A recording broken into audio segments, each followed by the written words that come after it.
하나님의 말씀은 에베소서 2장 4절의 말씀입니다. 하나님의 말씀은 에베소서 2장 4절의 말씀입니다. 하나님의 말씀은 에베소서 2장 4절의 말씀입니다.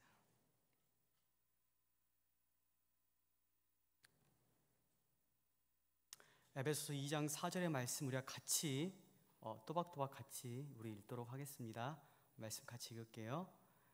긍휼이 풍성하신 하나님이 우리를 사랑하신 그 큰 사랑을 인하여 아멘. 우리 먼저 기도하고 말씀 듣겠습니다. 거룩하신 하나님, 저희들이 이 자리에 모였습니다. 하나님의 말씀을 듣기 위해 이 자리에 모였습니다. 하나님, 이곳 가운데 임재하여 주시고 우리의 마음 가운데 우리 하나님 역사하여 주시고 하나님의 긍휼하심이 얼마나 크신지, 우리 하나님의 사랑이 얼마나 높은지, 지식이 넘치는 그리스도의 사랑을 깊이 있게 알아갈 수 있도록 하나님 이 시간 가운데 축복하시고 말씀을 전하는 제 입술 가운데 성령으로 기름 부으사 하나님 주님의 말씀을 온전히 대언하고 선포할 수 있도록 하나님 도와주시옵소서. 거룩하신 주님께 모든 것을 다 맡겨드리오며 예수 그리스도의 이름으로 기도합니다. 아멘. 사랑하는 여러분, 신앙생활의 위기가 여러분 언제일까요? 여러분 신앙생활 할 때 여러분 가장 큰 위기가 여러분 언제라고 생각하세요? 죄의 유혹에 빠질 때인가요? 아니면 사탄의 시험에 빠질 때인가요? 아니면 인생의 문제와 공경에 빠질 때인가요?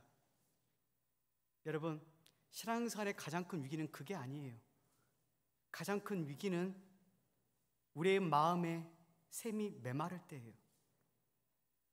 주님을 향한 우리의 마음의 샘, 그 눈물의 샘이 메마를 때가 신앙생활의 가장 큰 위기예요. 여러분 19세기 영국에 가장 위대한 설교자라고 부르는 스펄천 목사님이 계세요. 근데 그 목사님이 어느 날 저녁 내내 자신의 책상에서 울고 계시는 거예요. 그래서 그 옆에 사모님이 오셔서 질문하는 거예요. 목사님, 왜 이렇게 울고 계세요? 요즘 며칠 동안 그리스도의 사랑을 생각해도 눈물이 나지 않아요. 그리스도의 희생을 생각해도 눈물이 나오지 않아요. 그런 제 모습이 너무나 화가 나고 분해서 눈물을 흘려요. 여러분 언제 여러분 그리스도를 위해서 울어봤나요? 여러분 얼마나 울고 계시나요? 여러분 가장 큰 위기는 마음의 샘이 메마를 때예요. 나의 마음의 샘, 하나님을 향한 그 사랑의 샘이 식어버리고 막혀버리고 더 이상 주님을 위해서 울지 않을 때 여러분 그때가 가장 큰 위기예요. 그때가 회개해야 할 때예요. 그때가 가장 슬퍼야 할 때예요. 그리스도는 눈물이 마르면 안 돼요. 어떤 사람 말하죠. 저는 기질상 눈물이 나지가 않아요. 여러분 그리스도의 사랑은 기질을 뛰어넘어요. 그 사람의 기질을 뛰어넘어서 성령 하나님께서 그 마음 가운데 역사하시면 누구나 울어요. 그 사랑이 너무 커서. 감리교 창립자인 존 웨슬리가 있어요. 이 존 웨슬리는 정말 지적인 사람이에요. 정말 냉철한 사람이에요. 눈물이 없는 사람이에요. 근데 그 사람이 회심하고 그리스도의 복음을 전하는데 울지 않은 날이 없어요. 늘 울어요. 늘 눈물을 흘려요. 왜요? 그 사랑이 너무 커서요. 그 하나님의 긍휼이 너무 커서요. 나에게 베풀어 주신 그 하나님의 사랑이, 주님의 그 희생의 사랑이 너무 커서 울지 않는 날이 없어요. 여러분 그리스도인들은 매일매일 우는 사람들이에요. 회개하면서 울어요. 나의 죄 때문에 울어요. 나의 사랑이 부족해서 울어요. 하나님을 기쁘게 해드리지 못하는 그 절박감 때문에 울어요. 어떻게 하면 더 하나님을 기쁘시게 해드릴 수 있을까? 더 어떻게 하면 주님을 위해 살 수 있을까? 내가 어떻게 하면 여러분 이 고민 때문에 또 울어요. 그리스도인들은 우는 사람들이에요. 여러분 마음은 어때요? 여러분 울고 있나요? 여러분 눈물을 흘리고 있나요? 여러분 오늘 본문은 하나님의 긍휼에 대한 말씀이에요. 우리가 지난 3주 동안 우리가 계속적으로 말씀을 다뤘죠. 죄 아래 있는 인간, 타락한 그 상태에 있는 인간 아래 그 인간들이 어떤 상태인지 우리가 살펴봤어요. 인간은 영적으로 죽어 있어요. 하나님과 생명이 분리되어 있어요. 육체와 영혼이 분리되어 있듯이 하나님과 또한 우리 인간 영혼 사이에 분리되어 있는 상태가 바로 사망의 상태, 영적 죽음의 상태예요. 모든 인간들이 바로 지금 그런 상태에 있는 거예요. 하나님을 원하지 않아요. 하나님을 소원하지 않아요. 하나님을 사랑하지 않아요. 하나님은 창조주예요. 근데 하나님을 기뻐하지 않아요. 하나님을 늘 마음에서 밀어내요. 하나님을 늘 거역해요. 그분 위해 살고 싶지 않아해요. 또한 타락한 인간, 죄 아래 있는 인간, 세상의 풍족 가운데 있어요. 세상의 정신을 따라가요. 세상의 유행과 쾌락들을 따라가요. 세상의 사고방식과 세상 사람들이 말하는 그 지혜를 쫓아가요. 그것이 옳은 것처럼. 또 여러분, 공중의 권세 잡은 자인 마귀의 지배 가운데 있어요. 세상의 지배자예요. 세상의 임금이에요. 모든 사람들이 그 마귀의 손아귀에 붙잡혀 있어요. 여러분, 보이지 않는다고 해서 여러분 실존하지 않는 게 아니에요. 보이지 않는 것 중에 존재하는 게 많아요. 뭐가 있죠? 공기가 있어요. 바람이 있어요. 그렇죠, 여러분? 그리스도인들은 비록 마귀를 볼 수는 없어요. 하지만 느껴요.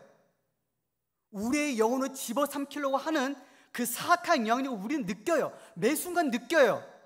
우리를 시험에 빠뜨리고 하나님과 자꾸 멀어지게 만드는 그것을 우리는 느껴요.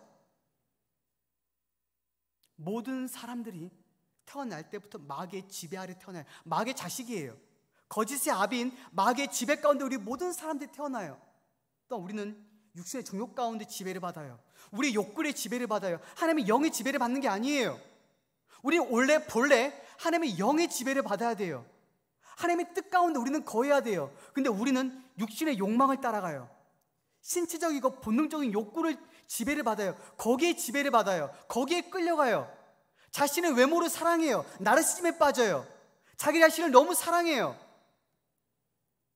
또 자기 마음을 따라가요. 자기 마음, 자기 애, 자기 사랑, 그것들을 따라가요. 자기 자신을 너무 사랑해요. 하지만 그 마음에 그리스도는 없어요. 하나님은 없어요. 온전히 모든 인간들이 자기 자신의 처지에 갇힌 상태에 있는 거예요. 벗어나지를 못해요. 하나님을 바라보지를 못해요. 다른 이웃들의 상황들을 보지를 못해요. 오직 자기 자신에만 관심이 있어요. 여러분, 이게 타락한 인간이에요. 처참한 인간의 상태에 있는 거예요. 그래서 하나님은 이 인간을 보실 때 진노하고 계세요. 불같이 진노하고 계세요. 여러분, 하나님은 진노하시는 분이에요. 분노하시는 분이에요. 회개치 않은 죄인들에게 화살을 준비하신대요. 시편 7편의 말씀이 있어요. 또 칼을 준비하신대요. 하나님의 진노가 회개하지 않는 모든 죄인들의 머리 위에 하나님의 진노가 있어요. 심판날의 진노의 홍수가 그 사람에게 부어지게 될 거예요. 여러분들이 예수 그리스도를 믿지 않는다면 여러분, 그 진노의 홍수가 우리에게 부어지게 될 거예요. 하지만 여러분, 예수 그리스도인들은 그리스도를 사랑하는 사람들, 여러분 걱정할 필요가 없어요. 왜요? 진노의 홍수가 자신의 아들에게 부어졌어요. 예수 그리스도에게 부어졌어요. 예수 그리스도의 영과 육체에 완전히 부어졌어요. 그 모든 공의 빛을 자신의 아들이 다 갚으신 거예요. 하나님 아버지께서는 예수 그리스도에게 영수증을 청구해요. 하나님 아버지, 자신의 백성의 모든 죄의 값을, 죄의 빛을 저에게 주세요. 제가 다 갚을게요. 제가 다 청구할게요. 제가 다 처리할게요. 그리고 그리스도께서 십자가에서 그 모든 빛을 다 갚아내신 거예요. 어떻게 해요? 어떻게 해요? 하나님의 진노가 그분에게 부어졌어요. 하나님의 공의로운 진노가, 불붙는 진노가, 신적인 열화와 같은 그 진노가 자신의 아들에게 모두 부어진 거예요. 여러분, 이 진노는 상상할 수가 없는 진노예요. 지옥불과 같은 진노예요. 그분의 심령에, 그분의 영혼에, 여러분, 하나님의 아들이 두려운 건 바로 이거예요. 하나님의 아들이 이걸 두려워했어요. 단순히 그 손에 못이 박히는 걸 두려워하신 게 아니에요. 그 옆구리에 창이 찔리고 두려워하신 게 아니에요. 그 머리에 가시멜로가 씌우시고 여러분 그 들어하신 게 아니에요. 하나님의 아들이 들어하신 것은 죄에 대한 하나님의 진노예요. 하나님께서 자신의 아들에게 그 진노의 잔을 내미신 거예요. 저의 죄에 대한 그 진노의 잔을 말하는 거예요. 저와 여러분들의 죄에 대한 그 진노의 잔을 말하는 거예요. 그 진노의 잔을 그 십자가에서 모두 다 마신 거예요. 한 방울도 남김없이 저와 여러분들을 위해서, 저와 여러분들을 사랑하기 때문에. 그럼 이게 복음이에요.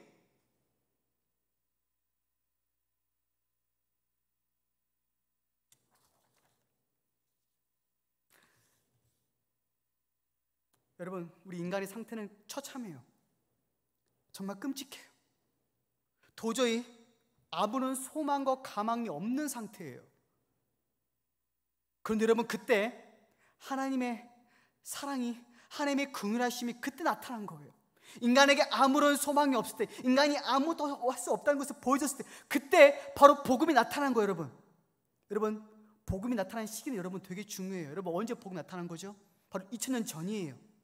2000년 전은 바로 인간의 무력함의 절정을 보여주는 시기예요. 여러분, 왜 그럴까요?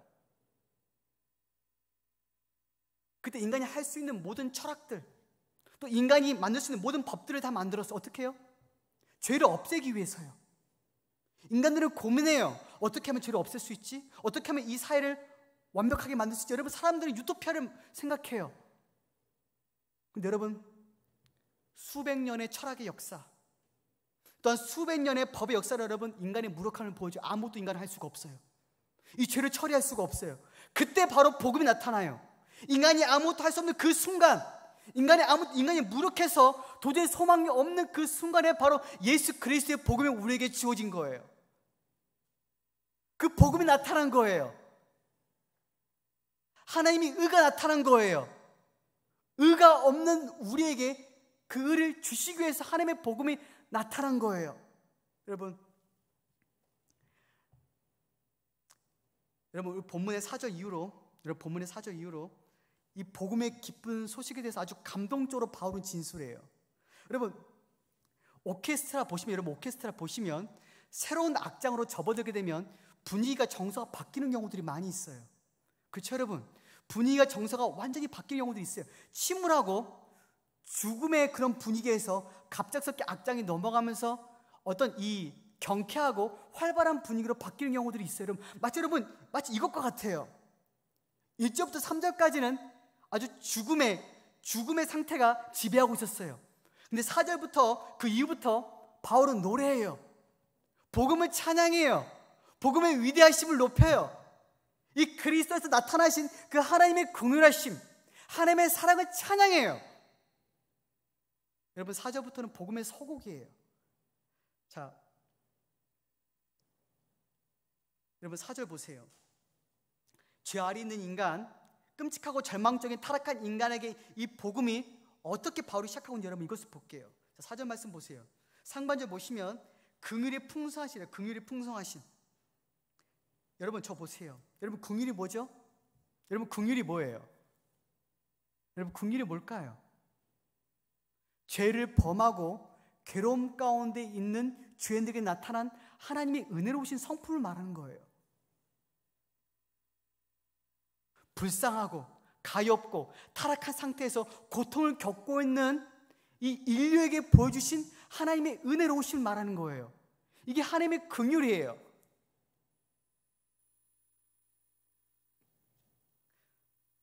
여러분, 하나님의 긍휼하심은 죄인들을 건져내시고자 하세요. 인류는 하나님의 심판과 진노 가운데 있어요. 하나님의 열화와 같은 진노 가운데 있어요.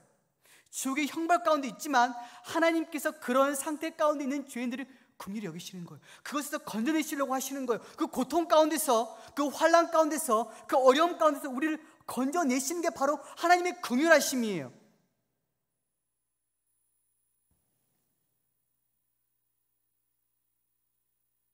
여러분, 제가 7살 때 한 가지 기억이 있어요. 사실 7살 때 많은 기억이 없지만 기억나는 한 가지 기억인데 어떤 기억이냐면 제가 7살 때 지하 상가에 있는 한 거지를 봤어요. 제가 어린 마음에 그 거지를 보니까 제가 불쌍한 마음이 생기는 거예요. 가볍고 안타까운 마음이 생겨서 제 주머니에 있는 전재산인 500원이에요. 500원을 가지고